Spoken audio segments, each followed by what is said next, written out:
तो मेरे प्यारे दोस्तों, स्वागत है आपका अपना YouTube चैनल मोटिवेपी स्टडी पर। आज हम लोग रेलवे एनटीपीसी का CBT 1 का एग्ज़ाम जो कि 1 अप्रैल 2021 को सेकंड शिफ्ट में हुआ था, उस पेपर का डिस्कशन करेंगे। और इस बुक में टोटल 25 सेट दिया हुआ है, जिसमें लास्ट 5 सेट जो है वो प्रीवियस ईयर क्वेश्चन है। तो सबसे पहले हम लोग क्या कर रहे हैं, प्रीवियस ईयर क्वेश्चन करवा रहे हैं, ठीक है। फिर सेट नंबर 1 से प्रैक्टिस सेट का शानदार आगाज़ करेंगे। इससे आपकी तैयारी को सटीक डायरेक्शन और परीक्षा में बेहतर लाभ मिलेगा। और इससे पहले 3 प्रीवियस ईयर सेट करवा चुके हैं, सेट नंबर 21, 22 और 23, और 24 नंबर सेट का भी 50 क्वेश्चन करवा चुके हैं। जो लोग नहीं देखें वो प्ले लिस्ट में जाकर जरूर देख लीजिएगा। तो आज क्वेश्चन नंबर 51 से शुरू करेंगे और इस सेट को समाप्त कर देंगे, ठीक है।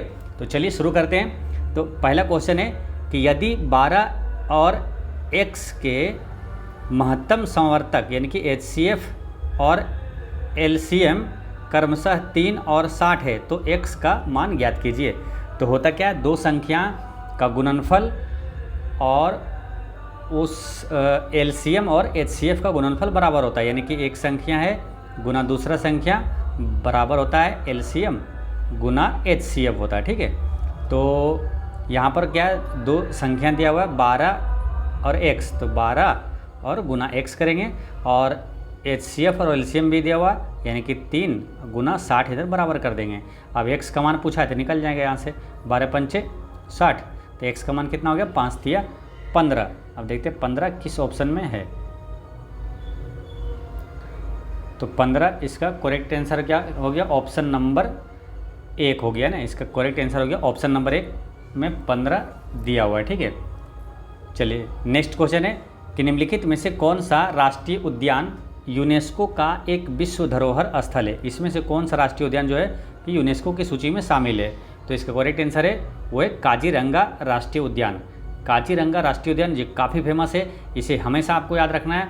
काजीरंगा राष्ट्रीय उद्यान जो कि एक सींग वाले गेंडे के लिए विश्व प्रसिद्ध राष्ट्रीय उद्यान कौन सा है, तो वो काजीरंगा राष्ट्रीय उद्यान। ये काजीरंगा राष्ट्रीय उद्यान किस राज्य में है, तो असम में है। तो ये सारी चीज़ें याद रखना है। पेरियार राष्ट्रीय उद्यान किस राज्य में है, तो ये केरल में है ना। पेरियार कहाँ है, केरल में। दुधवा राष्ट्रीय उद्यान पूछे तो उत्तर प्रदेश में है। और जिम कार्बेट राष्ट्रीय उद्यान ये उत्तराखंड है। जिम कार्बेट राष्ट्रीय उद्यान भी काफ़ी महत्वपूर्ण है, क्योंकि ये भारत का पहला राष्ट्रीय उद्यान पूछे तो ये जिम कार्बेट नेशनल पार्क ही है।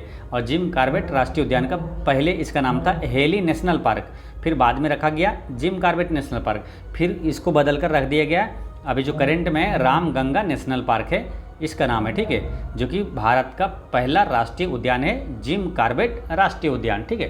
तो ये सभी चीज़ें याद रखना है।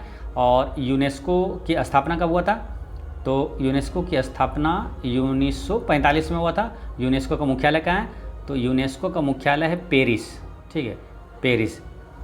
देखिए एक है यूनेस्को और एक है यूनिसेफ। तो यूनिसेफ का मुख्यालय और यूनेस्को का मुख्यालय में कभी कभी आपको कन्फ्यूजन हो जाता है। तो यूनिसेफ का मुख्यालय है न्यूयॉर्क, ठीक है, तो याद रखना है न्यूयॉर्क। और यूनेस्को देखिए इसमें ऐसे रिलेट करिएगा, यूनेस्को में यू ने नो में आयकर है ना ऐसे, तो पेरिस है ना, पो में आयकर, पेरिस। यूनेस्को का है पेरिस और यूनिसेफ का है न्यूयॉर्क, ठीक है। तो ऐसे याद रखना है। नेक्स्ट है, दिए गए पैटर्न का ध्यानपूर्वक अध्ययन करें और उस संख्या का चयन करें जो तीसरी आकृति में प्रश्न चिन्ह के स्थान पर आ सकती है। तो इसमें क्या किया है, देखिए 12 और 30 कितना हुआ, 12 और 30 हुआ 42। 42 में ये दोनों जोड़ के भागा दिया है, 4 3 7 से भागा देंगे, 42 में कितना आएगा, 6 आ जाएगा। फिर वही ये दोनों को जोड़ते हैं और भागा ये दोनों को जोड़ के दिया है, तो 19 और 16 कितना हो जाएगा, 35। 35 में ये 5 से भागा दिए, ये दोनों जोड़ के 5 से भागा दिए, कितना आ गया, 7 आ गया ना, 5 7 35। फिर उसी तरह 18 और 14 जोड़ेंगे, कितना आएगा, 18 4 22 और 10 32। 32 में 8 से भागा देंगे ना, तो क्या आ जाएगा, 8 चौक 32, यानी कि 4 यहाँ पर आ जाएगा, ठीक है। तो इसका करेक्ट आंसर हो गया ऑप्शन नंबर 4 में दिया हुआ 4 है ना। तो इसका आंसर हो गया ऑप्शन नंबर 4। नेक्स्ट है, किसी परीक्षा में उत्तीर्ण होने के लिए पूर्णांक के 33% के बराबर अंक प्राप्त करना आवश्यक है। एक छात्र को 130 अंक प्राप्त हुए और उसे 35 अंकों से अनुत्तीर्ण घोषित किया गया है। परीक्षा का पूर्णांक ज्ञात कीजिए। देखिए 33% अंक प्राप्त करना आवश्यक है पास होने के लिए।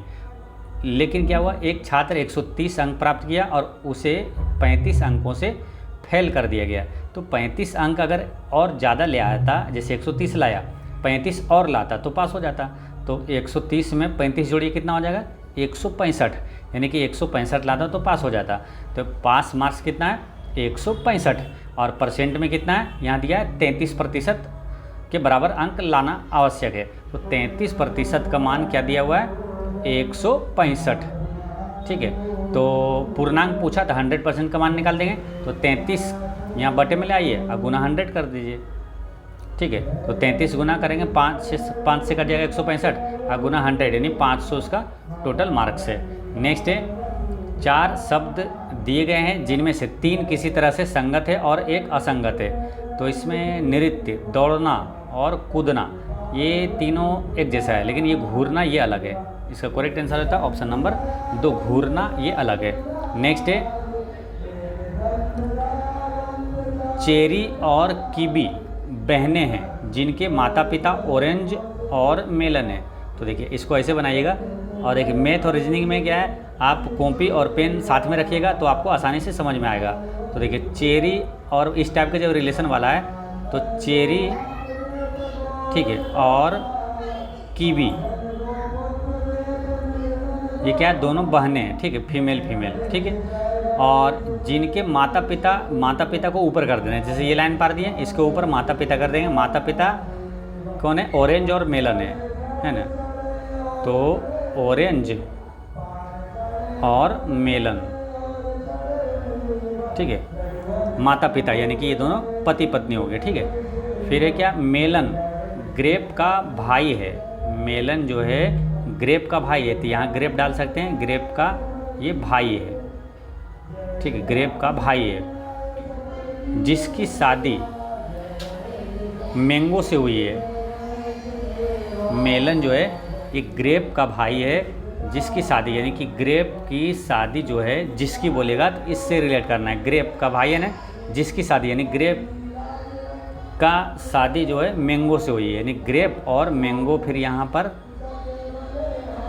पति पत्नी हो गए यहाँ पर। ठीक है, और जो ग्रेप है वो क्या है, मेलन ग्रेप का भाई है जिसकी शादी मैंगो से हुई है। ऑरेंज का चेरी से क्या संबंध है, तो चेरी है यहाँ और ऑरेंज है यहाँ, तो क्या संबंध है, ऑरेंज का चेरी से। तो ये तो पहले यहाँ पर हो जाता है कि ये माता पिता है, तो और ये क्या हो जाएगा, ऑरेंज जो हो जाएगा ये माता हो जाएगा, क्योंकि देखिए ग्रेप का भाई बोला ये मेलन है। ठीक है, तो मेलन जो है ग्रेप का भाई है, तो ये पुरुष हो गया, तो ये पत्नी, तो ये हो जाएगा महिला। ठीक है, क्योंकि ये दोनों पति पत्नी है। तो और चेरी और कीवी के माता पिता है ये ऑरेंज और मेलन, तो इधर अगर मैंगो इधर मतलब नहीं भी जाते तो यहाँ पर आंसर आ गया था। ठीक है, यहाँ चेरी का माता हो गया ऑरेंज, तो इसका आंसर हो गया ऑप्शन नंबर 4, माता। ठीक है ना, सिंपल यहाँ पर दिया हुआ था कि चेरी और कीवी बहनें, ठीक है, ये दोनों बहनें जिनके माता पिता ऑरेंज और मेलन है। तो जिनके माता पिता ऑरेंज और मेलन है, यानी कि क्वेश्चन भी क्या पूछा था, ऑरेंज का चेरी से क्या संबंध है। तो चेरी, ऑरेंज जो है चेरी का या तो माता होगा या पिता होगा। ठीक है, क्योंकि माता पिता ये ऑरेंज और मेलन है, तो यहाँ पर अगर लिख दिया है कि मेलन ग्रेप का भाई है, तो यहाँ से स्पष्ट हो जाता है मेलन यहाँ पुरुष है, तो ये माता हो जाएगा, ये पिता हो जाएगा चेरी का, ये माता हो गई। नेक्स्ट है, इनमें से किस पौधे को ग्रीन गोल्ड कहा गया है। तो ग्रीन गोल्ड कहा गया है बांस को, है ना, बांस को ग्रीन गोल्ड कहा जाता है। ठीक है, बांस एक प्रकार का घास है, ये भी ध्यान रखना है। अच्छा, दुनिया में सबसे तेज़ी से बढ़ने वाला पौधा कौन सा है, तो वो बांस ही है। ठीक है, नेक्स्ट है, भारत के किस वायसराय ने देसी भाषा प्रेस अधिनियम का प्रस्ताव दिया था। देसी भाषा प्रेस अधिनियम का प्रस्ताव किसने दिया था, तो ये दिया था लॉर्ड लिट्टन ने दिया था ना, लॉर्ड लिट्टन है ऑप्शन नंबर 3 इसका करेक्ट आंसर हो गया। ठीक है, लॉर्ड लिट्टन से कुछ इंपॉर्टेंट क्वेश्चन है और है जो पूछा जाता है, जो कतई जहर प्रश्न है, आपसे पूछा जाएगा कि वर्नाक्यूलर प्रेस एक्ट ये कब लागू हुआ और किसने लागू किया था। ये दोनों कतई जहर प्रश्न है, याद रखना आपको। वर्नाक्यूलर प्रेस एक्ट ये 1878 में लागू हुआ था, ठीक है, किसने लागू किया था? तो लॉर्ड लिटन ने ही क्या लागू किया था, ठीक है। अच्छा, वर्नाक्यूलर प्रेस एक्ट को रद्द किसने किया था? तो लॉर्ड रिपन ने किया था 1882 में, ठीक है। तो ये भी याद रखना है। यहाँ से 3-4 क्वेश्चन हो गया, काफ़ी महत्वपूर्ण है। वर्नाक्यूलर प्रेस एक्ट लागू हुआ था 1878 में, लॉर्ड लिटन ने किया था। वर्नाक्यूलर प्रेस एक्ट को रद्द किसने किया था? लॉर्ड रिपन ने किया था 1882 में, ठीक है। तो ये ध्यान रखना है। अच्छा, भारत में प्रेस का मुक्तिदाता किसे कहा जाता है? तो प्रेस का मुक्तिदाता कहा जाता है लॉर्ड मेटकाफ को, ठीक है। इसको ऐसे याद रख लीजिएगा, मुक्तिदाता को ऐसे बोलना है, मुक्ति है ना, मुक्तिदाता, मुक्ति मेटकाफ। भारत में प्रेस का मुक्तिदाता चार्ल्स मेटकाफ को कहा जाता है, ठीक है। अच्छा, लॉर्ड मेयो की रही बात, लॉर्ड मेयो से एक प्रश्न याद रखना है कि भारत में जो जनगणना की शुरुआत हुआ था, ये लॉर्ड मेयो के समय हुआ था। कब? 1872 में। फिर नियमित जनगणना की शुरुआत हो गई थी 1881 से लॉर्ड रिपन के समय हुआ था, ठीक है। तो ये सभी चीज़ें याद रखना है। नेक्स्ट है, 4 शब्द दिए गए हैं जिनमें से 3 किसी तरह से संगत है और एक असंगत है। तो असंगत का चयन कीजिए। देखिए इसमें क्या है, डोमेस्टिक ट्रेन है, फिर express train, passenger train, mail train. तो देखिए आप भारतीय रेलवे में सुने होंगे express train, passenger train, mail train, ये डोमेस्टिक ट्रेन नहीं सुने होंगे, ठीक है। ये अलग है सबसे, ठीक है, डोमेस्टिक ट्रेन अलग है। नेक्स्ट है, निम्नलिखित में से कौन सा ब्रिक्स का सदस्य? काफ़ी महत्वपूर्ण प्रश्न ये ब्रिक्स से, ये हमेशा पूछा जाने वाला प्रश्न होता है ये, है ना। कुछ ऐसे प्रश्न भी होते हैं जो कि अक्सर हमेशा रिपीट होते रहता है, बार बार एग्जाम में आएगा, जब भी एग्जाम हो निश्चित रूप से आएगा। तो वही ब्रिक्स जैसे ये सब क्वेश्चन बार बार आने वाला है। तो ब्रिक्स का सदस्य कौन सा है? तो ब्रिक्स का इसमें से देखिए ब्राज़ील, रूस, इंडिया, चाइना, साउथ अफ्रीका। तो इसमें से कौन सा नहीं है? ब्राज़ील, रूस, इंडिया, चाइना, साउथ अफ्रीका। तो इसमें से देखिए इंडोनेशिया भी नहीं है और भूटान भी नहीं है। देखिए इसका आंसर क्या हो जाएगा? पूछा कौन, ये कनाडा भी नहीं है, पूछा कौन है, तो ब्राज़ील हो जाएगा ना। ब्राज़ील है, रूस है, इंडिया है, चाइना है और साउथ अफ्रीका है, यानी कि यहाँ पर ऑप्शन में ब्राज़ील, यानी ब्राज़ील ब्रिक्स का सदस्य देश है, ठीक है।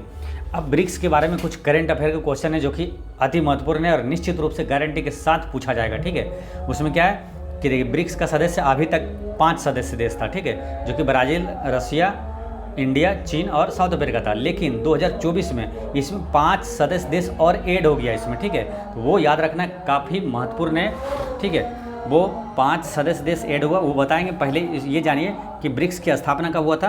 तो 2009 में हुआ था, ठीक है। ब्रिक्स की स्थापना 2009 में हुआ था। ब्रिक्स का मुख्यालय कहाँ है? तो चीन के संघाई में। अच्छा, 2024 में जो 5 देश ऐड हुआ है वो कौन कौन सा देश है? वो है मिस्र, इथियोपिया, ईरान, सऊदी अरब और संयुक्त अरब अमीरात, ठीक है। तो देखिए मिस्र, इथियोपिया और ईरान याद रखना है। फिर उधर 2 एक ही जैसा है, सऊदी अरब और संयुक्त अरब अमीरात। ये 5 सदस्य देश और ऐड हुआ, यानी टोटल ब्रिक्स में अभी कितने देश हो गए? 10 देश हो गया, ठीक है। अच्छा, अभी ब्रिक्स शिखर सम्मेलन 2024 में ये कहाँ होगा? तो ये रूस के कजान में होगा,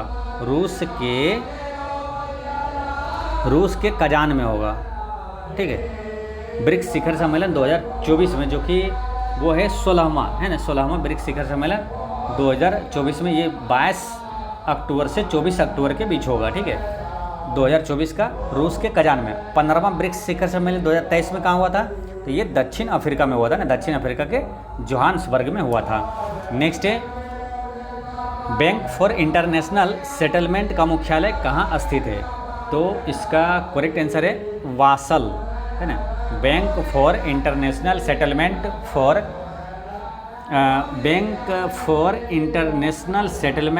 का मुख्यालय कहाँ स्थित है? तो ये बासल में है। बासल कहाँ है? तो बासल मिलेगा आपको स्विट्जरलैंड में बासल, ठीक है। अब यहाँ पर कुछ महत्वपूर्ण प्रश्न आपको याद रखना है। जैसे विश्व बैंक का मुख्यालय पूछे तो वाशिंगटन डीसी हो जाएगा। IMF का मुख्यालय पूछे तो वाशिंगटन डीसी होगा, ठीक है। विश्व बैंक और IMF ये दोनों मुद्रा से रिलेटेड है और दोनों का मुख्यालय कहाँ है? अमेरिका, जो कि सबसे ज़्यादा पावरफुल, सबसे ज़्यादा पैसे वाला है, तो वहीं पर है अमेरिका के वाशिंगटन डीसी में विश्व बैंक और IMF दोनों का मुख्यालय। अच्छा, विश्व बैंक की स्थापना कब हुआ था? ये क्वेश्चन पूछा जाएगा। और विश्व बैंक का स्थापना जो है किस सम्मेलन के तहत हुआ, ये भी क्वेश्चन पूछा जाता है, ठीक है।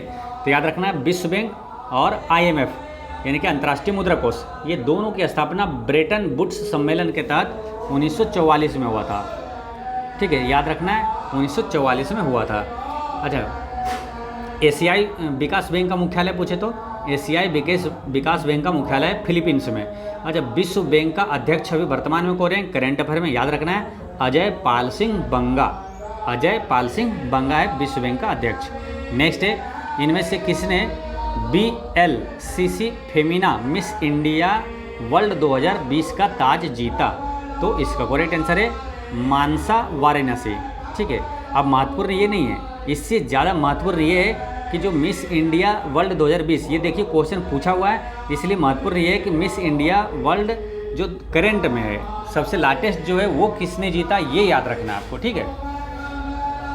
तो मिस इंडिया जो फेमिना मिस इंडिया 2023 में हुआ है लाटेस्ट, उसका विजेता है नंदनी गुप्ता जो कि राजस्थान की है, वो याद रखना है, काफ़ी महत्वपूर्ण है ये, ठीक है। तो इसी तरीके से आपको तैयारी करना है, जैसे यहाँ पर जिस टाइप का करंट अफेयर पूछा गया तो वो आपको निश्चित रूप से याद रखना है, ठीक है। जैसे देखिए पहले क्या है, अगर आप इस क्वेश्चन को नहीं पढ़े, ठीक है, तो आप क्या याद रखते थे, फिर सिर्फ याद रखते थे मिस वर्ल्ड और मिस यूनिवर्स, लेकिन यहाँ पर रेलवे NTPC में ये पूछा हुआ है, ठीक है। तो ये मिस इंडिया वर्ल्ड 2020, तो आपको मिस इंडिया वर्ल्ड 2023 का याद रखना है, नंदनी गुप्ता है राजस्थान के, ठीक है। अच्छा, मिस वर्ल्ड 2024 का विजेता कौन है, तो क्रिस्टीना पिजकोवा है जो कि चेक गणराज्य की है। अच्छा, मिस यूनिवर्स 2023 यानी कि 2024 का भी नहीं मिला, ठीक है। तो मिस यूनिवर्स 2023 का खिताब किसने जीता, तो सेनिस प्लासियोस है ना, सेनिस प्लासियोस जीता है। और ये कहाँ की है, तो ये निकारागुआ की है ना, निकारागुआ किस देश की है, ये भी महत्वपूर्ण होता है, ये भी प्रश्न पूछा जाता है, इसलिए याद रखना है, डायरेक्ट क्वेश्चन आएगा कि मिस वर्ल्ड विजेता क्रिस्टीना पिजकोवा जो है किस देश की है, तो चेक गणराज्य की है। अब मिस यूनिवर्स 2023 की विजेता सेनिस प्लासियोस, ये किस देश की है, तो निकारागुआ की है। नेक्स्ट है,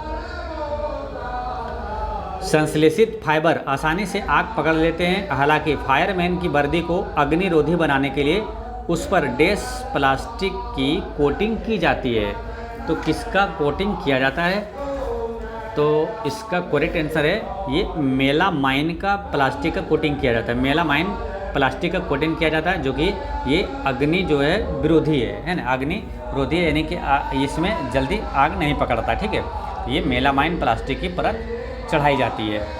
अच्छा, मानव निर्मित सबसे पहला रेशा कौन था मालूम, मानव निर्मित पहला रेशा था नायलॉन, ठीक है। अच्छा, एक क्वेश्चन आता है, रबर किसका बहुलक है, तो रबर आइसोप्रीन का बहुलक है, ठीक है। अच्छा, बुलेट प्रूफ जैकेट बनाने में सर्वाधिक सामान्यतः प्रयोग किए जाने वाले पदार्थ कौन सा है, तो वो है केवलर है ना, बुलेट प्रूफ जैकेट बनाने में केवलर का प्रयोग किया जाता है। नेक्स्ट है,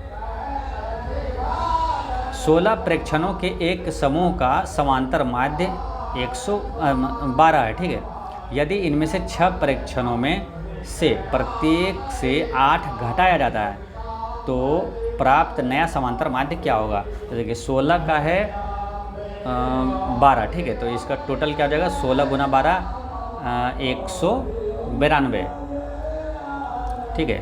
और इसमें क्या बोला, घटाया गया है कितना, 6 परीक्षणों में प्रत्येक से 8, यानी कि 6 × 8 = 48, इसमें माइनस कर देना है, ठीक है। 48 इसमें घटाया गया है, तो इसमें 192 में 48 घटाइएगा तो आएगा 144, ठीक है। तो बोला क्या, तो प्राप्त नया समांतर माध्य ज्ञात कीजिए। तो नया समांतर माध्य क्या होगा, इतना संख्या बचा और बाकी जो है टोटल जो है कितना, 16 है ना, 16 है ही, क्योंकि 6 में से 8 घटाया था सिर्फ, लेकिन संख्या जो है 16 का 16 है, तो 16 44 से इसका नया समांतर माध्य हो गया 9, ऑप्शन नंबर 3। नेक्स्ट है, अब इसमें क्या है, x का मान ज्ञात कीजिए। तो देखिए x का मान यानी कि ये आपको कैलकुलेट करना है, तो इसमें क्या ध्यान रखना है, पहले कि जो ब्रैकेट के अंदर है उसको कैलकुलेट करते जाना है, जो सबसे अंदर ब्रैकेट में जैसे ये है, ठीक है, इसको कैलकुलेट कर दिए, 20 में 5 से भागा दिए, ये कितना हो गया, 4 हो गया, फिर 4 यहाँ आया, अब इसमें 16 में भाग दीजिए, तो ये टोटल कितना हो गया, ये 4 हो गया है ना, 16 में भागा देंगे 4 से, फिर 4 ही होगा, ठीक है। अब ये हो जाएगा 21 × 4 = 25, ठीक है, यहाँ 25, और माइनस हो जाएगा 2 दूनी 4 तिया 12, यानी कि कितना बच गया, 25 में 12 गया तो 13। अब 13 यहाँ गुना हो जाएगा 2 से, 13 दूनी हो जाएगा क्या 26, यानी कि यहाँ से यहाँ तक का टोटल मान क्या हो गया -26 है ना। ये और यहाँ तक सोल्व करने के बाद ये आया है -26, ठीक है, -26। अब ये क्या है, ब्रैकेट यहाँ है देखिए, तो ये 3 जो है इनटू में है, तो 26 दिया 78 हो जाएगा ना। और ये माइनस है, यहाँ भी माइनस है, तो माइनस गुना माइनस प्लस हो जाएगा, यानी कि +78 हो जाएगा। अब इसको थोड़ा सा लिखते हैं, ये जो दिया हुआ है -102 और प्लस हो जाएगा 26 दिया 78, और बच के क्या, फिर यहाँ बचा -11, ठीक है, यहाँ 102, तो 102 और 11 कितना हुआ, माइनस माइनस वाला दोनों जुट गए 113। 113 में घटाना क्या है, 113 माइनस में है, अब प्लस में है 78, तो कितना होगा -35 होगा। इसको कैलकुलेट करिएगा तो आएगा आंसर -35। एक्स का मान क्या आ जाएगा -35, ऑप्शन नंबर 4 में है। नेक्स्ट है क्वेश्चन नंबर 66।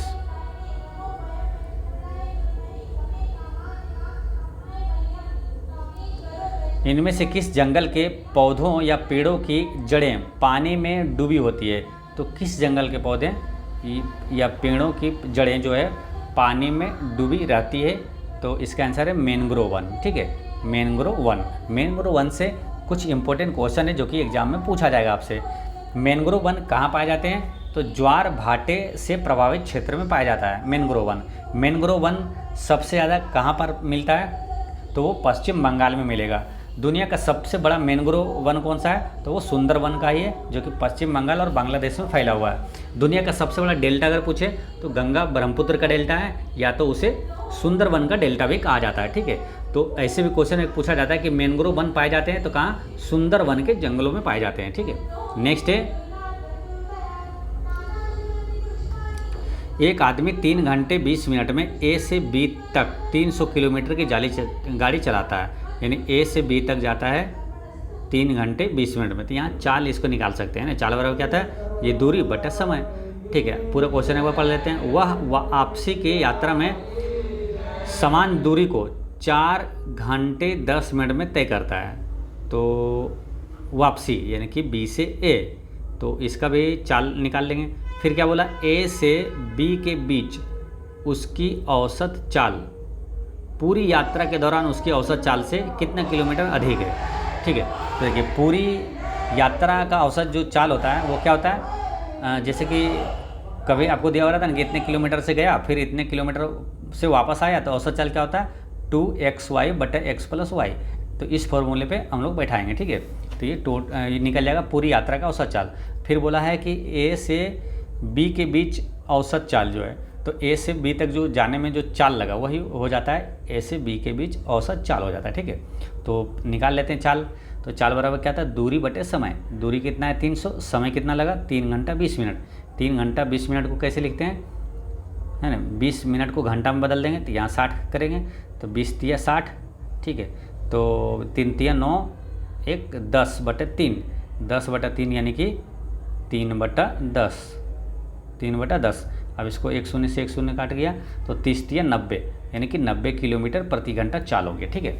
ए से बी तक जाने में 90 किलोमीटर प्रति घंटा याद रखना है। फिर क्या बोला, जो कि वापस ही अगर आया तो 4 घंटा 10 मिनट लगा, तो 300 किलोमीटर है डिस्टेंस और 4 घंटा 10 मिनट लगा, तो 4 घंटा 10 मिनट को इसको भी घंटा में बदलेंगे, तो यहाँ 24 से 25 बटे 6, 25 बटे 6 यानी कि 6 बटा 25।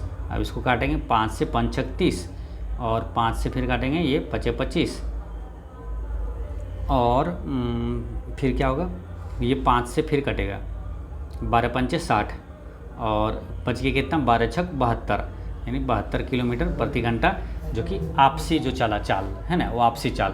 तो कुल उसका औसत चाल कितना हो जाएगा, गया था 90 किलोमीटर प्रति घंटा से 2x, और आया था कितना 72 है ना, 2xy बटा x + y, तो 9 7 16 162, ठीक है।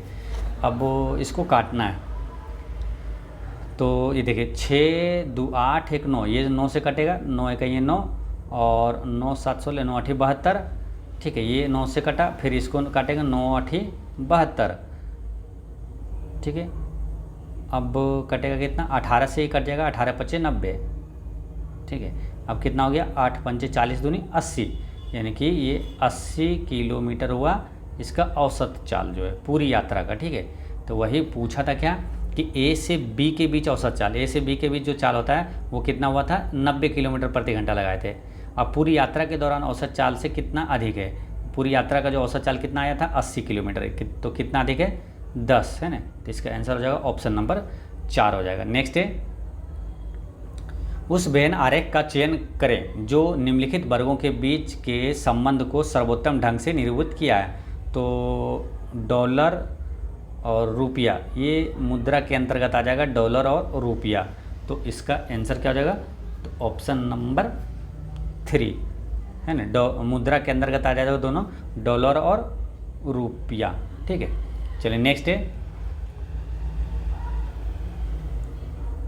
रात्रि के समय आकाश में मौजूद सबसे चमकीला ग्रह कौन सा है। तो सबसे चमकीला ग्रह है शुक्र, है ना। यहाँ से कई महत्वपूर्ण प्रश्न पूछा जाता है, तो इस चैप्टर को आपको आसानी से समझना है। देखिए यहाँ से कुछ क्वेश्चन आता है, जैसे कि सूर्य से दूरी के क्रम में आपको ग्रहों को पहले जानना है। देखिए ये सूर्य हो गया, और इससे दूरी के क्रम में पहला ग्रह कौन सा है, बुध, फिर शुक्र, बुध शुक्र पृथ्वी मंगल, ठीक है। फिर आता है बृहस्पति शनि अरुण वरुण, ठीक है। अब देखिए यहाँ से कई क्वेश्चन आता है, जैसे कि आपसे पूछ लिया जाएगा सूर्य के सबसे नज़दीक ग्रह कौन सा है, तो वो है बुध। सबसे दूर का ग्रह पूछेगा तो ये वरुण हो जाएगा, ठीक है। अच्छा, ये जो एक होता है इसमें आंतरिक ग्रह, यहाँ से जो है ये 4 इधर है आंतरिक ग्रह और ये 4 है बाह्य ग्रह है। तो देखिए मंगल और बृहस्पति के बीच यहाँ है क्षुद्र ग्रह, ठीक है। क्वेश्चन पूछा जाता है कि क्षुद्र ग्रह किन 2 ग्रहों के बीच है, तो मंगल और बृहस्पति के बीच है, ठीक है।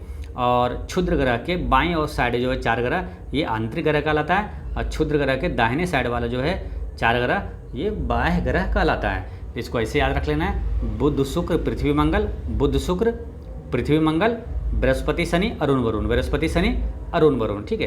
तो ऐसे याद रख लेना है, ठीक है। अच्छा, शुक्र के बारे में और भी क्वेश्चन पूछा जाएगा तो आपको आंसर करना है क्या, जैसे पूछा जाएगा सांझ का तारा किसे कहा जाता है, शुक्र को, भोर का तारा शुक्र को, सबसे गर्म ग्रह शुक्र को, पृथ्वी का वाहन या जुड़वा ग्रह किसे कहा जाता है, तो शुक्र ग्रह को कहा जाता है, ठीक है। तो ये सभी चीज़ें याद रखना है। अच्छा, करंट अफेयर में याद रखना है कि सबसे ज़्यादा उपग्रह वाला भी ग्रह कौन सा है, तो वो है शनि। शनि के पास कितने उपग्रह है, तो वर्तमान डाटा के अनुसार 146 उपग्रह है शनि के पास। और बृहस्पति के पास कितना उपग्रह है, तो 95 उपग्रह है बृहस्पति के पास। नेक्स्ट है, निम्नलिखित में से किसे भारतीय संविधान की आत्मा के रूप में वर्णित किया गया है। भारतीय संविधान की आत्मा के रूप में वर्गीकृत किया गया, किसको मालूम, ये किया गया मौलिक अधिकार को। भारतीय संविधान की आत्मा के रूप में मौलिक अधिकार को वर्णित किया गया है। इसी टाइप का एक क्वेश्चन आता है कि किस अनुच्छेद को भीमराव अंबेडकर ने संविधान का हृदय और आत्मा कहा था, तो अनुच्छेद 32 को कहा था, ठीक है। अनुच्छेद 32 जिसमें संवैधानिक उपचारों का अधिकार है। अच्छा, भारतीय संविधान का जनक किसे कहा जाता है, तो वो है भीमराव अंबेडकर, है ना। भारतीय संविधान का जनक भीमराव अंबेडकर को कहा जाता है। अच्छा, भारतीय जो संविधान सभा का विचार किसने दिया था, तो संविधान सभा का विचार दिया था एम.एन. रॉय। और भारतीय संविधान सभा का संवैधानिक सलाहकार कौन था, तो वो था बी.एन. राव, ठीक है। इसको याद कैसे रख लेना था कि आपको ये दोनों में कन्फ्यूजन ना हो। देखिए दोनों नाम एक ही जैसा है, एम.एन. राय और बी.एन. राव। देखिए संविधान सभा का विचार दिया था एम.एन. रॉय। देखिए विचार देते हैं क्या, मन में सोच कर, है ना, मन में सोचते हैं तो विचार कुछ देते हैं, तो एम.एन. राय मन में सोचकर, यानी एम.एन. राय है ना। संविधान सभा का विचार एम.एन. रॉय ने दिया था। संविधान सभा का संवैधानिक सलाहकार कौन था, तो वो बी.एन. राव था। संविधान सभा की पहली बैठक कब हुआ था, देखिए सभी आपको कतई जहर प्रश्न का एक सिस्टमेटिक ढंग से आपको लिखाते हैं, इसलिए कॉपी में नोट करते जाइएगा। आप किसी भी एग्जाम को क्रैक करने के लिए आप पूरा टैलेंट हो जाइएगा, शानदार, ठीक है। जैसे संविधान सभा की पहली बैठक 9 दिसंबर 1946 को हुआ था, और संविधान सभा को अंगीकार कब किया गया था, तो 26 नवंबर 1949 को, ठीक है। यही दोनों के जो डिफरेंस है, यानी कि पहली बैठक 9 दिसंबर 1946 को हुआ था और अंगीकार किया गया था 26 नवंबर 1949 में, ठीक है। अब ये दोनों के बीच जो अंतर है वही संविधान बनने में समय लगा। क्वेश्चन आता है संविधान बनने में कितना समय लगा, तो लगा था 2 वर्ष 11 माह और 17 दिन, ठीक है। 17 दिन बोलिए या तो 18 दिन भी कहीं कहीं देता है, ठीक है। तो 2 वर्ष 11 माह 17 दिन लगा था टाइम, ठीक है। और ये जो 26 नवंबर को अंगीकार किया गया, यहीं से एक अति महत्वपूर्ण प्रश्न पूछा जाता है कि संविधान दिवस कब मनाया जाता है, तो 26 नवंबर को ही मनाया जाता है। राष्ट्रीय दूध दिवस भी 26 नवंबर को मनाया जाता है। अरे संविधान सभा का वो अस्थायी अध्यक्ष कौन थे, तो सच्चिदानंद सिन्हा थे, और अस्थायी अध्यक्ष कौन थे, डॉक्टर राजेंद्र प्रसाद थे। नेक्स्ट है सिंधु सभ्यता के इनमें से किन स्थलों में जलाशयों के साक्ष्य मिले, तो किस स्थल पर जलाशय का साक्ष्य मिला ये बताना है। तो जलाशय का साक्ष्य तो यहाँ से मिला था धौलावीरा से ना, इसका करेक्ट आंसर है धौलावीरा। अब धौलावीरा से एक क्वेश्चन आएगा कि भारत का 40वां विश्व धरोहर स्थल कौन सा है, तो वो धौलावीरा है, ठीक है। धौलावीरा किस राज्य में है, डायरेक्ट की भी क्वेश्चन पूछ लिया जाता है, तो याद रखना धौलावीरा, लोथल और सुरकोटदा, ये तीनों गुजरात में, ठीक है। धौलावीरा, लोथल और सुरकोटदा ये तीनों जो है हड़प्पाकालीन स्थल ये कहाँ है, गुजरात में है। तो धौलावीरा से क्या जल का साक्ष्य मिला था, लोथल से क्या है, लोथल से प्रश्न आता है कि हड़प्पा सभ्यता का बंदरगाह नगर जो है, सबसे प्राचीन पहला बंदरगाह नगर कौन था, तो वो था लोथल, ठीक है। सुरकोटदा यानी कि यहाँ सुरकोटदा से क्या याद रखना है कि हड्डियों के जो घोड़े के हड्डियों का अवशेष कहाँ से मिला था, तो सुरकोटदा से मिला था, ठीक है। अच्छा कालीबंगा किस राज्य में है, तो ये राजस्थान में है। धौलावीरा हो गया गुजरात हो गया। कोट दीजी कहाँ है, तो पाकिस्तान के सिंध प्रांत में, ठीक है, पाकिस्तान के सिंध प्रांत में। नेक्स्ट है राजा जी राष्ट्रीय उद्यान कहाँ स्थित है, तो राजा जी राष्ट्रीय उद्यान जो है ये है आपको मिलेगा कहाँ, उत्तराखंड में, ठीक है। राजा जी राष्ट्रीय उद्यान है उत्तराखंड में। उत्तराखंड में ही एक जो प्रसिद्ध राष्ट्रीय उद्यान है जो कि भारत का पहला राष्ट्रीय उद्यान है, कौन सा है, तो वो है जिम कॉर्बेट राष्ट्रीय उद्यान, ठीक है, जो कि कहाँ पर है, उत्तराखंड में है। नेक्स्ट है एक निश्चित कूट भाषा में ऑर्थोपेडेशियंस को ये लिखा जाता है, तो उसी कूट भाषा में इतना को किस प्रकार लिखा जाएगा, तो इसमें क्या किया है, देखिए जो फर्स्ट 5 लेटर है, ठीक है, उसको उलट दिया गया। जैसे OH देखिए उलट के लिखा है OHTRO है ना, फर्स्ट 5 लेटर ये उलट दिया गया है, ठीक है। और उसके बाद क्या किया, जो फिर 3 लेटर है ये भी उलट दिया गया है, DEP है ना, PED को क्या लिखा है, DEP। अब फिर जो 5 लास्ट का है वो भी उलट दिया गया है, जैसे कि यहाँ NAICI, ठीक है। तो ये सिर्फ क्या है, अंकों को लेटर को उल्टा गया है ना, उलट दिया है। तो कैसे कैसे उल्टा है बस ये ध्यान रखना है, तो इसका आसानी से आंसर आ जाता है। तो पहला जो फर्स्ट 5 लेटर है ये उलट गया, यानी फर्स्ट 5 लेटर अगर करेंगे यहाँ तो ये आएगा, तो क्या आना चाहिए स्टार्टिंग में UOCCA। तो इसका देखते हैं ऑप्शन,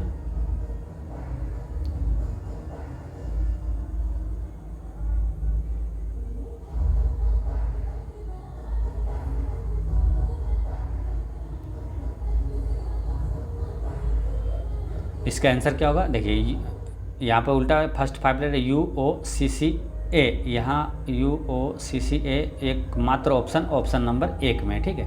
नेक्स्ट है इतना का मान ज्ञात कीजिए। अब देखिए 314 393 और एक 314 393 एक 314 393 एक, यदि सब सेम है, बस खेला है इसका पॉइंट का, ठीक है। तो पॉइंट में गिनना है कितने के बाद है, इसमें कितना है 3 2 5, फिर 5 4 9 और 9 4 13 अंकों के बाद मान सकते हैं कि दशमलव दिया हुआ है। तो इसमें देखिए कितना है, 3 और 5 8 और 8 5 13, तो ये तो सही है।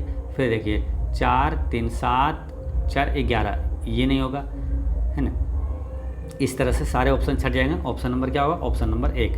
है ना। तो याद रखना है, सिंपल क्या कभी पूछ लिया जाता है, कितने अंकों के बाद पॉइंट है वो ध्यान रखना है, ठीक है। तो काफ़ी इजी क्वेश्चन हो जाता है।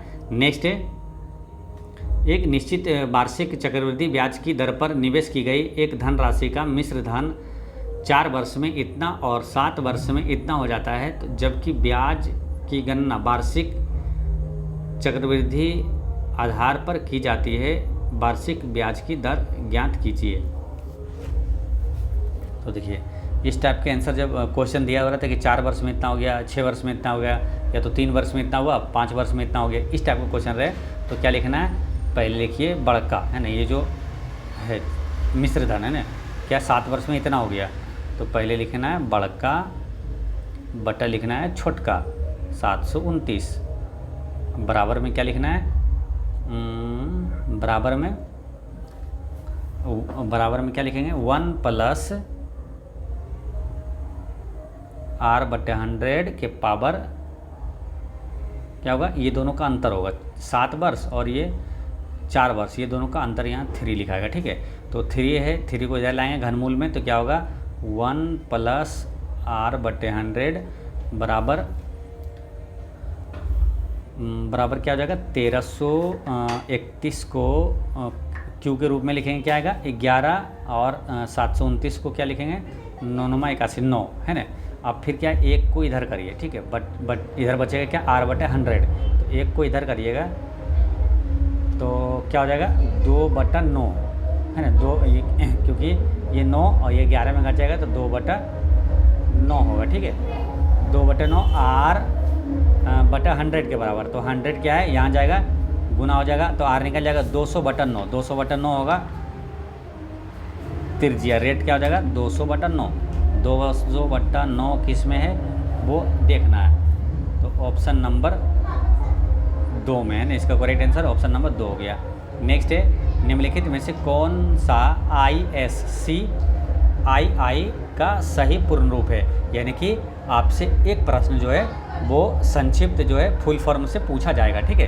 तो ये भी आपको प्रैक्टिस करके जाना है, फुल फॉर्म से पूछा जाएगा। तो ISCII का फुल फॉर्म क्या है कि Indian standard code for information interchange, है ना, Indian standard code for information interchange, है ना। तो इसका आंसर हो गया ऑप्शन नंबर 1। नेक्स्ट है, निम्नलिखित में से कौन सा एक आउटपुट डिवाइस है, तो आउटपुट डिवाइस इसमें है आपका मॉनिटर है आउटपुट डिवाइस, बाकी स्कैनर, जॉयस्टिक और कीबोर्ड क्या है, ये इनपुट डिवाइस है। नेक्स्ट है, निम्नलिखित विकल्पों में से क्या इसमें पूछा है कि उस अक्षर समूह का चयन करें जो नीचे दिए गए अक्षर समूहों के संगत है, यानी कि इसमें क्या है देखिए, इसको जोड़िए, 23 और 4 कितना होता है 27, ये भी 20 और 7 27, और 12 15 27, और 8 और 19 कितना होता है 27, यानी जोड़ के 27 पूरा आया है। तो इसमें नहीं है 27 जोड़ के, है ना, क्योंकि 20 और 1 21 हो जाता है। इसमें 23 16 ये भी नहीं होगा 27, ये भी नहीं 27, ये 11 और 16 27 है। ऑप्शन नंबर 4 सूटेबल इसका सही आंसर है। नेक्स्ट है, दिए गए कथन और संभावित कार्यवाहियों को ध्यानपूर्वक पढ़ें और बताएं कि इनमें से कौन सी कार्यवाहियाँ कथन का तार्किक रूप से पालन करती है। ये कथन दिया हुआ है, संभावित कार्यवाही दिया हुआ है, ठीक है दोस्तों। पीछे क्या है, अपने रूम के बगल में ही दुर्गा माँ का मंदिर है और दुर्गा माँ के मूर्ति बैठा हुआ है, इसलिए बैकग्राउंड साउंड जो है ये आता होगा काफ़ी, तो थोड़ा सा आप लोग मैनेज करिएगा, ठीक है। तो इसमें क्या है, कथन दिया हुआ है, निष्कर्ष आपको दिया हुआ संभावित और कौन सही ये पूछा है, ठीक है। तो पहले इसको पढ़ लेते हैं कि सरकारी एल्युमिनियम खदानों के निर्माण के कारण जिन लोगों को पुनर्वासित किया गया था वे अपने नए निवास की खराब जीवन स्थितियों का विरोध कर रहे हैं। अब देखिए संभावित कार्यवाहियाँ दिया है 2, इसमें से देखना है कौन सही है। पहला क्या है, सरकार को इन लोगों की शिकायतों के बारे में जांच करने के लिए एक टीम उनके पास भेज देनी चाहिए, ये तो सही संभावना है, इसकी कार्यवाही ये होनी चाहिए, जांच होना चाहिए क्या समस्या है। फिर है कि इन लोगों के नए निवास स्थान में स्वस्थ और सुरक्षित जीवन स्थितियों के लिए जांच आयोजित की जानी चाहिए, ये भी सही है। तो ये ए और बी दोनों कार्यवाही पालन करती है, ऑप्शन नंबर ए इसका करेक्ट आंसर हो जाएगा। नेक्स्ट है ए और बी का अनुपात x अनुपात 12 है, ठीक है। पहले इसको लिखते जाइए तो बनेगा आसानी से। ए अनुपात बी, ये कितना x अनुपात 12 है। फिर बी अनुपात सी, बी अनुपात सी जो है ये कितना 4 अनुपात y है, ठीक है। अब देखिए इसमें ए बी सी तीनों आ गया। अब देखिए इसको ऐसे लिख सकते हैं, ये यहाँ b का मान 12 है तो इसको भी b 12 के रूप में इसको दोनों समान कर देना, ठीक है। b और b कॉमन है तो b को दोनों क्या करना है, बराबर कर देना है। तो बराबर कैसे होगा, इसमें 3 से गुना करेंगे तो बराबर हो जाएगा, ये हो जाएगा 12 और ये हो जाएगा 3y हो जाएगा। दोनों में 3 से गुना कर दिए तो देखिए अब हो गया क्या, a का मान x, b का मान हो गया 12 और c का मान हो गया 3y। अब यहाँ क्या लिखा है कि यदि a और c का अनुपात 5 अनुपात 3 है, यानी a और c का अनुपात, तो a का मान यहाँ कितना है x और c का अनुपात यानी c का है 3y, बराबर अनुपात कितना है 5 अनुपात 3 है, ठीक है। तो इसको कैलकुलेट कर दिए 3 से, ये 3 चला गया तो x अनुपात y बराबर क्या आ जाएगा 5/1 आ जाएगा, ठीक है। तो इसका आंसर हो जाएगा ऑप्शन नंबर 4 इसका करेक्ट आंसर है। नेक्स्ट है किसी संख्या का 9/13 भाग 54 के बराबर है, उसी संख्या का इतना भाग किसके बराबर होगा। तो देखिए किसी संख्या का मान लेते हैं x का 9/13 भाग 54 है, तो यहाँ पर x का मान निकल जाएगा, है ना, 9 छक 54, x का मान क्या होगा 3 78। अब बोला क्या x यानी कि जो है संख्या इसका 7/13 भाग पूछा है, तो 7/13 आया, अब 13 से ही कट जाएगा 3 छक 78। अब कितना आया 6 सत्ते 42, इसका आंसर हो गया ऑप्शन नंबर 1 42। नेक्स्ट है एक वृत्त का क्षेत्रफल एक वर्ग के क्षेत्रफल के बराबर है, वृत्त की परिधि और वर्ग के परिमाप का अनुपात क्या होगा। तो काफ़ी इजी बनेगा। देखिए वृत्त का क्षेत्रफल क्या होता है पाई r स्क्वायर और बराबर में क्या है वर्ग के क्षेत्रफल के बराबर है। वर्ग का क्षेत्रफल, वर्ग का भुजा माने a, तो a स्क्वायर, ठीक है। यहाँ से रिलेशन निकाल लेंगे, a बराबर क्या हो जाएगा रूट, ये स्क्वायर इधर रूट में चला जाएगा यानी कि रूट पाई और r हो जाएगा, ठीक है, रूट पाई r, ये a का मान हो गया। अब पूछा वृत्त की परिधि और वर्ग का परिमाप का अनुपात। वृत्त की परिधि क्या होता है, देखिए 2 पाई r, और क्या पूछा वृत्त की परिधि और वर्ग का परिमाप। वर्ग का परिमाप क्या होगा 4a, a का मान कितना देगा रूट पाई r, है ना, root pi r।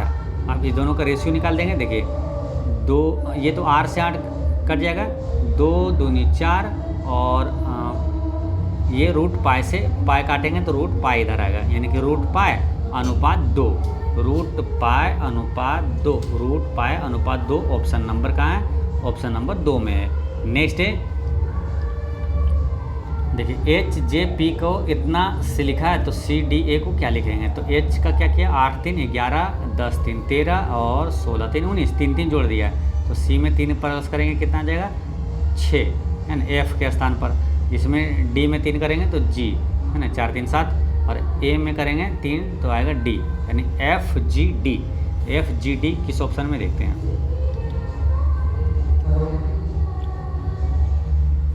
F G D, है ना, तो इसका आंसर हो जाएगा ऑप्शन नंबर 4।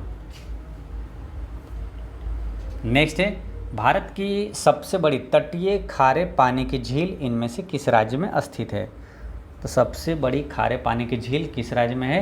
तो काफ़ी महत्वपूर्ण क्वेश्चन यहाँ पर 3-4 है जो कि एग्जाम में पूछा जाता है। तो ये सबसे खारे पानी की झील है वो है चिल्का झील, है ना। चिल्का झील कहाँ है, ये उड़ीसा में, ठीक है। अगर पूछे भारत का सबसे बड़ी मीठे पानी की झील कौन सा है तो वो है बुल्लर झील जो कि जम्मू कश्मीर में है। भारत की सबसे बड़ी लवणीय झील पूछे तो वो है सांभर झील जो कि राजस्थान में है। एक पूछेगा पुलिकट झील कहाँ है तो आंध्र प्रदेश और तमिलनाडु में है। एक आएगा लोकटक झील, लोकटक झील किस राज्य में है तो वो है मणिपुर में, ठीक है। ये सभी याद रखना है। नेक्स्ट है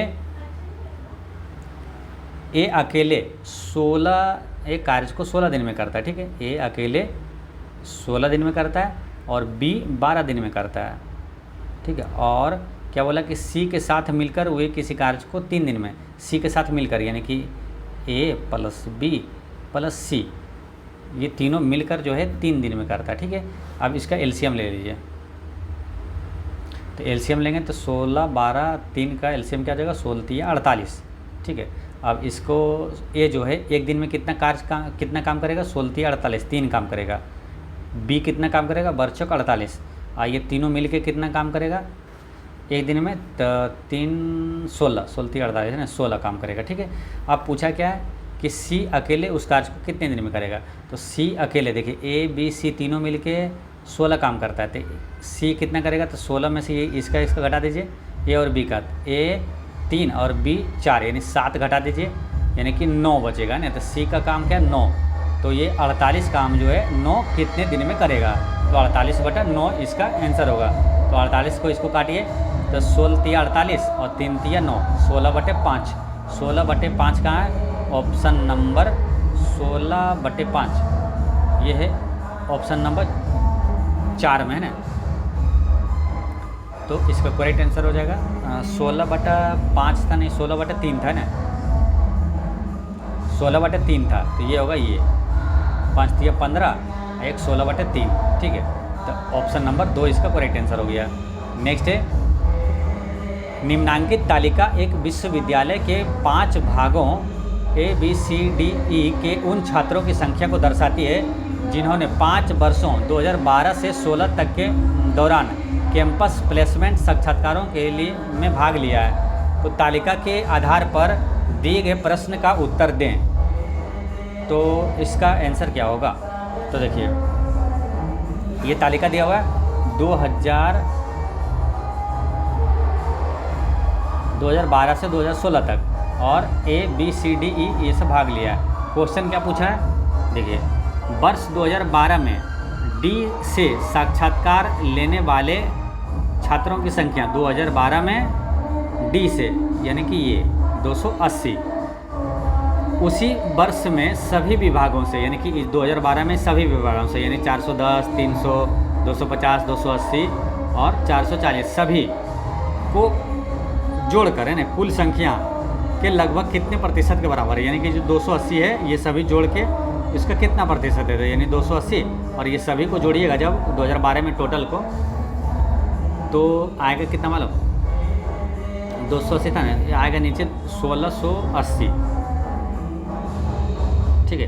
अब इसका परसेंटेज निकाल दीजिए, गुना 100 करिए, ठीक है। तो ये 0 से 0 गया और 28 6 के 168 होता है, 28 6 के 168 6 से कट जाएगा। अब 100/6 यानी कि 16 96 यानी कि 16 दशमलव कुछ आएगा। तो इसका आंसर क्या हो जाएगा, 16 वाला इसका करेक्ट आंसर हो जाएगा, ठीक है। ये डाटा का क्वेश्चन 2-3 क्वेश्चन पूछा जाएगा, ठीक है। तो याद रखना है, इसको प्रैक्टिस करिएगा तो काफ़ी आसान हो जाएगा और तुरंत वहाँ पर बना लीजिएगा। तो प्रैक्टिस करते रहना आपको। फिर देखिए पूछा है 87 में क्या, निम्नांकित बार ग्राफ 5 वर्षों वर्ष 2012 से 16 तक के दौरान एक कंपनी की 3 शाखाओं X, Y और Z द्वारा किए गए बिस्कुट के उत्पादन को दर्शाता है। बार ग्राफ के आधार पर दिए गए प्रश्न का उत्तर दें। क्वेश्चन नंबर 87, ये बार ग्राफ दिया हुआ है, ठीक है। ये समय दिया हुआ है 2012 से 16 तक का, और X, Y, Z 3 प्रकार के समान है, ठीक है। तो क्या बोला कि शाखा Y के लिए किस वर्ष के दौरान पिछले वर्ष की तुलना में उत्पादन में हुई प्रतिशत वृद्धि या कमी अधिकतम है। तो देखिए Y के लिए किस वर्ष के दौरान, तो सभी वर्ष को चेक करना पड़ेगा ना।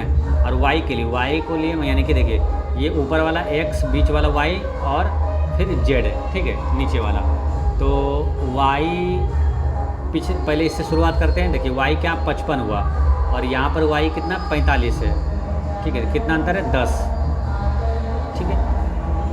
16 वाले में क्या है, वर्ष 2016 में 10 अंतर है।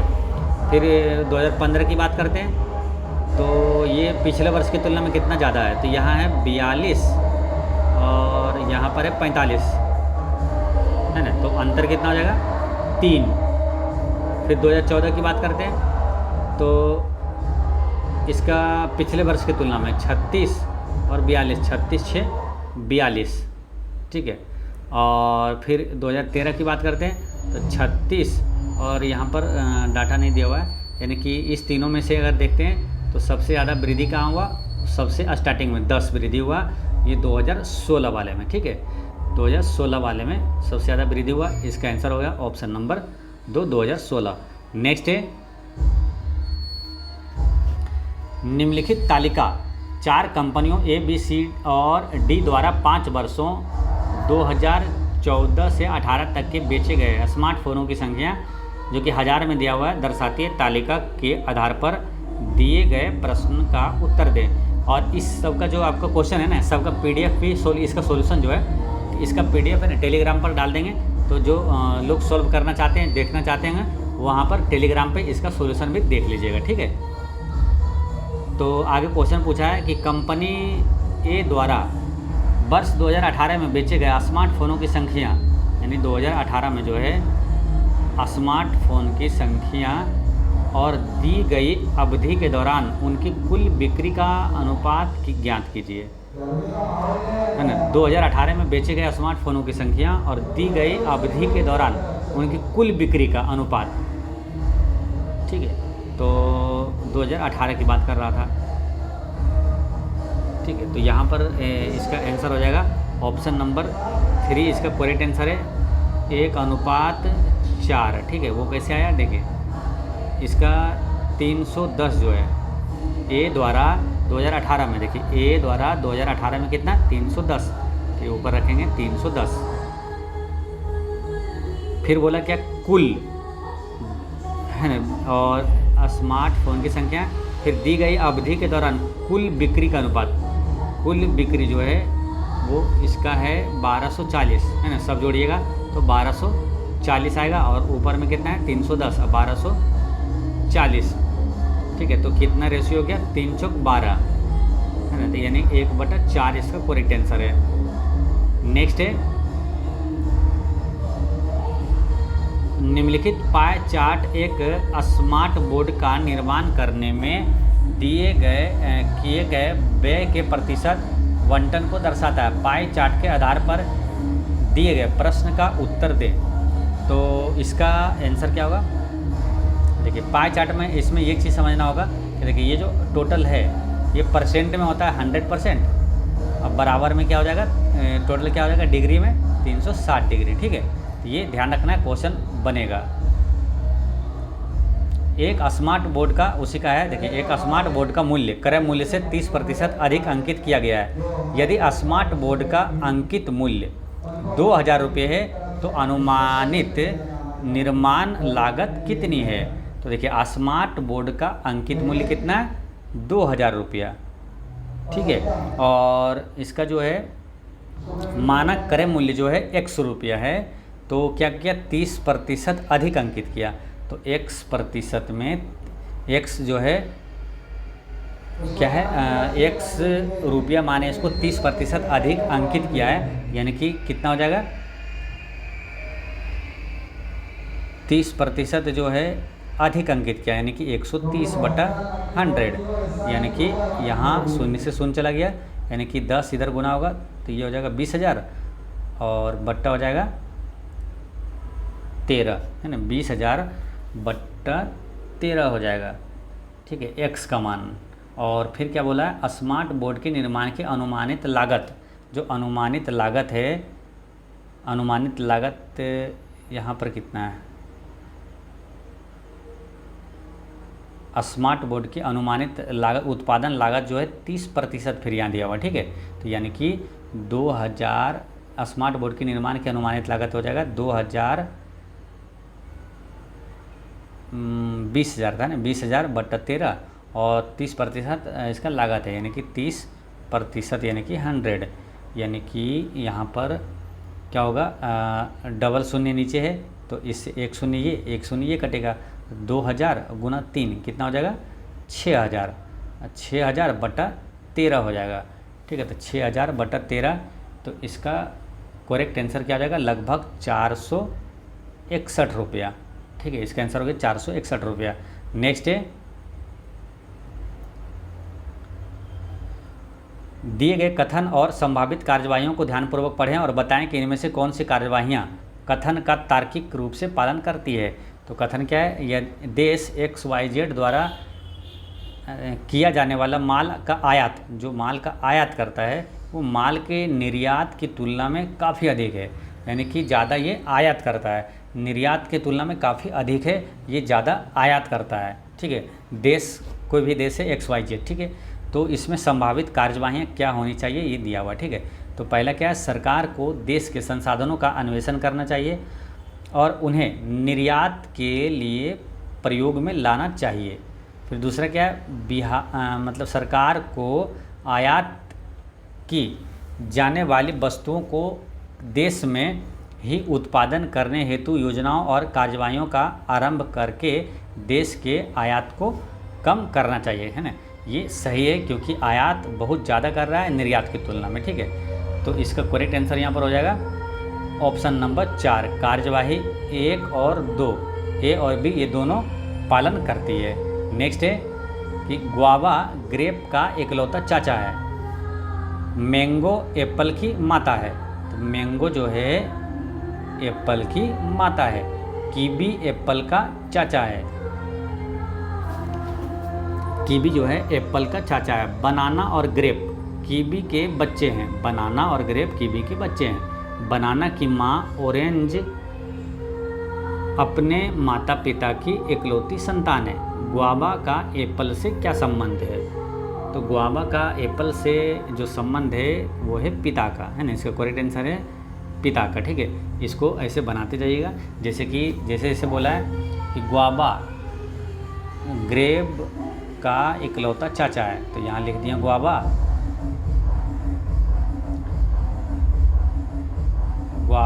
जो है ग्रेप का, यानी कि ग्रेप का इकलौता चाचा है।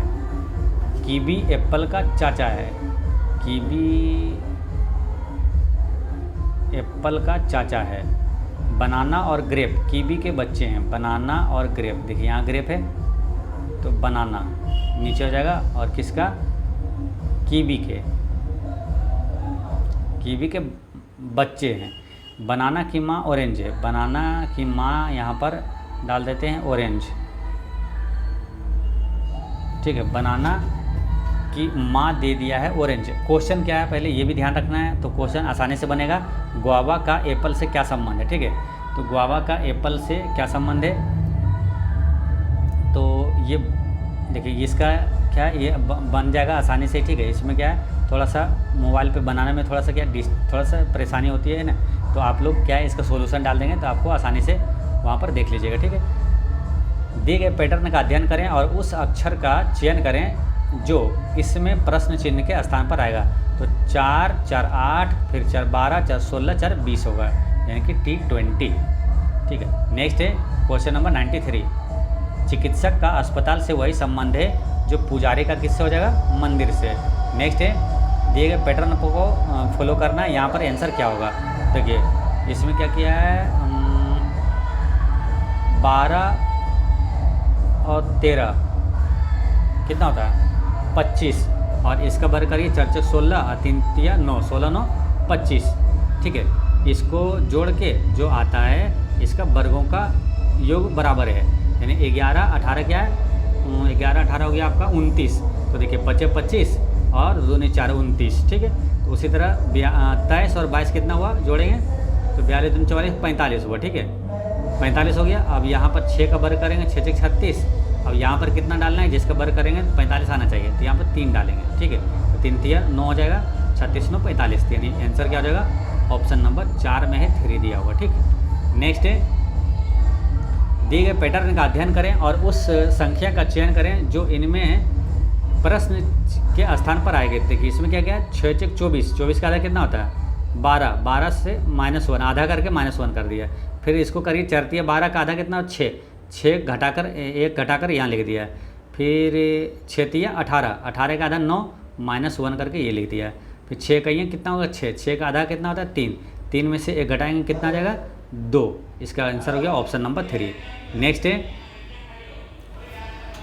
दिए गए कथनों और निष्कर्षों को ध्यानपूर्वक पढ़ें। कथनों में दी गई जानकारी को सत्य मानते हुए विचार करें कि भले ही वह सामान्यतः ज्ञात तथ्यों से भिन्न प्रतीत होती है और बताएं कि दिए गए निष्कर्षों में से कौन से तार्किक रूप से कथनों का पालन करती है।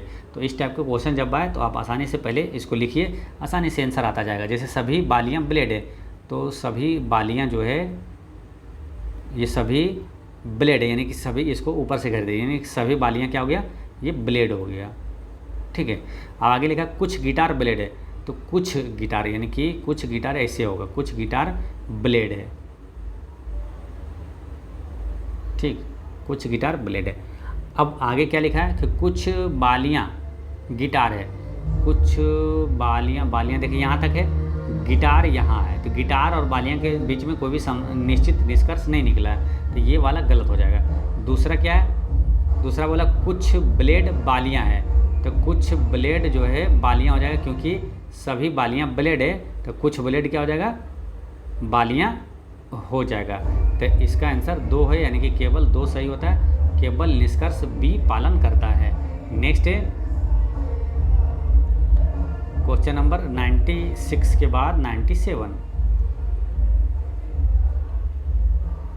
इसमें क्या किया है, 98 और 126 किया है ना, तो 98 में कितना जोड़ेंगे, 28 है ना, 28 जोड़ेंगे, 126, इसमें भी 28 जोड़ें तो 26 और 28 54 हो गया, इसमें भी 28 जोड़ें तो 182, फिर इसमें भी 28 जोड़ें, यानी कि इसमें भी 28 जोड़ देंगे, आंसर आ जाएगा।